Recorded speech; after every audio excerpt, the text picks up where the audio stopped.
पे कंसोलिडेशन के बाद आज एक बाइंग इमर्ज होते हुए दिख रहा है। स्टॉक ने पिछले 5-6 दिन का एक कंसोलिडेशन का ब्रेकआउट दिया है। मुझे लग रहा है कि यहाँ से इमीडिएट जो इसमें एक मूव बनेगा वो 89 रुपीस तक बनेगा, और वो 89 काफी इंपॉर्टेंट है। वो 89 का ब्रेकआउट अगर होता है तो एक वीकली चार्ट पे एक फ्लैग फॉर्मेशन का ब्रेकआउट इसमें इमर्ज होता हुआ दिखेगा। फिर उसमें मुझे लगता है ये टारगेट 98 तक भी अनफोल्ड होते हुए दिखना चाहिए। तो करंट लेवल से बिल्कुल बाय करेंगे इसको। 82 रुपीस 50 पैसा या 82 रुपीस का स्टॉप लॉस रखें। पहला टारगेट इमीडिएट इंट्राडे का होगा 89 का। उसके ब्रेकआउट के बाद मुझे लग रहा है बिल्कुल ये 98 की तरफ बढ़ना चाहिए, क्योंकि जिस तरीके का फॉर्मेशन हुआ ये दर्शाता है कि ये 98 की तरफ बढ़ रहा है। जी चलिए, 98 के लक्ष्य के लिए आप आईटीआई पर नजर रख सकते हैं। आज का सर्किट इसमें आपको 90 रुपए के आसपास आता हुआ दिखेगा। एक और स्टॉक जिसकी चर्चा हम लोगों ने फ्राइडे को करी है वो है टैलब्रॉस ऑटोमोटिव। गैस्केट्स बनाते हैं, ये ऑटो एंसिलरी कंपनी है मारुति के लिए। जितने भी इंजन पार्ट्स आप लगते हैं उसके बीच में जो एक कार्डबोर्ड का आपको गैस्केट बनता हुआ दिखता है वो टैलब्रॉस बनाता है। 74,000 शेयर इसमें ट्रेड हो चुके हैं। रैली आज तीसरे दिन आपको बहुत ज़बरदस्त तरीके से तूल पकड़ती हुई दिखेगी। हाफ टाइम्स बुक पर मिल रहा है। ये बहुत ही शानदार ऑटो एंसिलरी कंपनी है, इस पर भी आप ध्यान रख सकते हैं। 102 103 का प्राइस मेरे सामने आता हुआ दिख रहा है, और इसकी जो 200 डीएमए है वो लगभग आपको आती हुई दिखेगी 105 पर। अंडर वैल्यूएशन का जिक्र बहुत होता है, लेकिन इससे ज़्यादा अंडर वैल्यूड स्टॉक आपको शायद ही मिले ऑटो एंसिलरी स्पेस में। टैलब्रॉस पर भी आप नज़र रख सकते हैं। फिलहाल 100 रुपये का प्राइस आपके सामने। राजेश सतपुते साहब, तीसरे दिन तेज़ी आती हुई दिख रही है, क्या राय, किस हिसाब से आप इस स्टॉक पर अपनी राय व्यक्त करेंगे? शैल जी, परसों के दिन इसमें ब्रेकआउट हुआ है जिसका टारगेट करीबन 110 से 114 का बनता है। 100 के आसपास यहाँ पे एक माइनर हर्डल है। जैसे वो निकालेगा 110 114 के टारगेट अनफोल्ड जो हो रहा है उसको ये अचीव करेगा। स्ट्रक्चर पॉजिटिव है, 99 के आसपास एक करंट प्राइस है, तो it will be a buy. आपको स्टॉप लॉस रखना पड़ेगा 96 पे। चलिए, आखिरी स्टॉक जो मुझे मार्क करना है वो है मिधानी एंटरप्राइजेस, मिश्र धातु। जिस हिसाब से आप तेजी देख रहे हैं पूरे बाजार में, पीएसयू बास्केट में आप बहुत जबरदस्त पोजीशनिंग मिश्र धातु पर आते हुए देखेंगे। इसके ऊपर अब कोई भी रेजिस्टेंसेस नहीं रही हैं, और 3-4 रेजिस्टेंस के आसपास ये बहुत शानदार तरीके से आपको एक बाउंस बैक लेता हुआ दिखेगा। सतपुते साहब, आपकी राय मिधानी पर? मेरे ख्याल से लास्ट जो मैंने प्राइस देखा था वो था लगभग 209 रुपये, और यहाँ पर आप लगभग 4% की तेजी आते हुए देख रहे हैं। प्राइस अब आपके सामने लगता, जी हाँ, 209 रुपये आपको ट्रेड करता हुआ दिखेगा। 10 लाख शेयर यहाँ पर ट्रेड हो चुके हैं। क्या राय आपकी मिश्र धातु पर?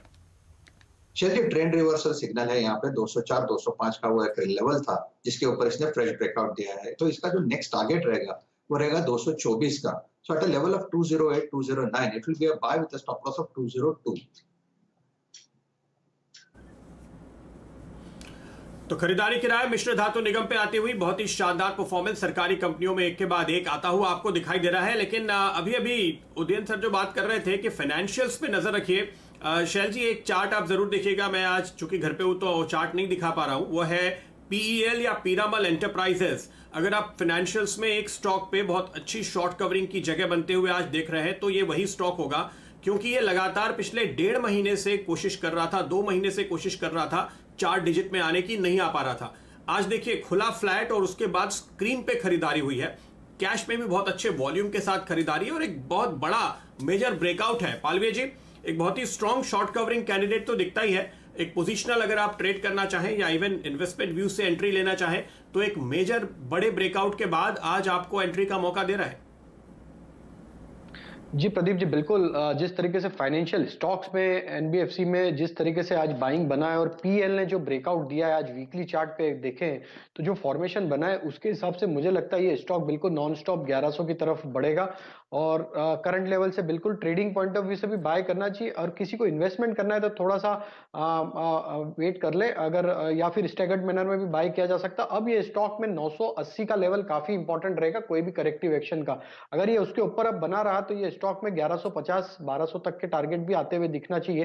ट्रेडिंग पॉइंट ऑफ व्यू से 1100 का टारगेट रखेंगे, 1020 का स्टॉप लॉस रखें। मुझे लग रहा है 1 या 2 ट्रेडिंग सेशन में 1100 का टारगेट अचीव होता हुआ दिखना चाहिए।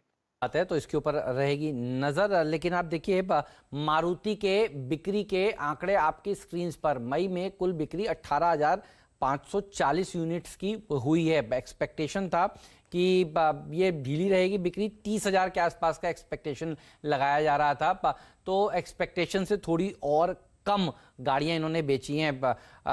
पिछले साल की बात करने से कोई फ़ायदा नहीं है, 1.25 लाख के आसपास गाड़ियां बेचा करते थे, लेकिन घरेलू बिक्री जो आई है महीने की, मई के महीने की, वो अनुमान से थोड़ी सी ढीली आई है। आपको याद होगा थोड़ी देर पहले हम लोग बात कर रहे थे एस्कॉर्ट्स की बिक्री के आंकड़े अनुमान से थोड़े से बेटर नजर आए थे। तो मारुति ये वो स्टॉक है, देखिए इसीलिए आज आपको 2% ही ऊपर दिख रहा है, चलने के बाद थोड़ा सा साइडवेज होता हुआ ये नजर आ रहा है। लेकिन ज़्यादा इंपॉर्टेंट बात पिछले महीने की बिक्री के आंकड़े नहीं है, क्योंकि अनलॉक 1 अब हुआ है, जून के बिक्री के आंकड़ों के एक्सपेक्टेशंस ज़्यादा महत्वपूर्ण हो जाएंगे। लेकिन ये एनालिसिस इस नंबर पर, लेकिन आप देखिए आज जो स्टॉक्स आउट परफॉर्मेंस दिखा रहे हैं वो दरअसल आपको मेटल सेक्टर में नजर आ रहा है, और दूसरा अच्छा जो प्रदर्शन सेक्टर दिखा रहा है वो बैंकिंग सेक्टर है। तो बैंक निफ्टी ने 20,000 का स्तर जो हासिल किया है और उसके आसपास टिक रहा है, यहां से और जगह है या जितनी तेजी होनी थी एक बार हो चुकी? राजेश पालविया जी बताइए, बैंक निफ्टी पर अब आपका व्यू क्या है, क्योंकि बहुत सारे लोग ले नहीं पाए। देखिए आज सुबह सुबह खुलने के बाद अब ये 800 पॉइंट ऊपर ट्रेड कर रहा है, अब यहां से क्या रणनीति होगी, यहां से कैसे बिहेव करेगा, क्या और बढ़ेगा? जी हाँ, बिल्कुल हेमंत जी, ये बढ़ेगा। जिस तरीके से शॉर्ट कवरिंग एक्शन देखने को मिल रही है और जिस तरीके से ओवरसोल्ड स्टॉक, जो financial stocks as well as जो बैंकिंग स्टॉक ओवरसोल्ड जोन में थे, उन सब स्टॉक्स में एक जो बाइंग यहाँ से बन रही है और मार्केट ने 20,000 के ऊपर अब ट्रेड करना चालू करा, तो कहीं ना कहीं कंफर्ट काफी हद तक लौटता हुआ दिख रहा है। मुझे लग रहा है कि ये रैली और कंटिन्यू होगी। 20,500 से 20,700 तक के भी हमें बैंक निफ्टी में लेवल देखने को मिलना चाहिए। करंट लेवल से अब 19,800 जो कि बहुत नजदीक का ही लेवल है, लेकिन मेरे हिसाब से 19,800 आज के सेशन के लिए काफी इंपॉर्टेंट रहेगा। अगर हम इसके ऊपर बने रहे तो ये मोमेंटम और बढ़ता हुआ दिखेगा ड्यूरिंग द डे, और हो सकता है हम ड्यूरिंग द डे हम 20,300 से 20,400 के लेवल देखने को मिल सकते हैं। अगले 1 से 2 ट्रेडिंग सेशन के लिए मेरा टारगेट जो रहेगा 20,500 से 20,700 का रहेगा। 20,500 20,700 नजर रखिए। तो अगर आप सोच रहे हैं कि बस मिस हो गई है, तो नहीं, ऐसा नहीं है, अभी पार्टी बाकी है। चलिए इस नोट पर ब्रेक ले लेते हैं, कहीं मत जाइए, बने रहिए CNBC आवाज़ के साथ। हमारे नए मेहमान हमारे साथ जुड़ेंगे। मयूरेश जी बहुत बहुत शुक्रिया। ये मॉनसून का जो इम्पैक्ट है देखिए भारतीय बाजारों पे साफ तौर पर देखने को मिल रहा है, और लॉकडाउन से जो अनलॉक में हम पहुंचे हैं उसका इम्पैक्ट देखने को मिल रहा है। दोनों ही राजेश जी आपका भी शुक्रिया। ब्रेक के बाद पेश करेंगे 10 के दमदार ट्रेड्स, कहीं मत जाइए।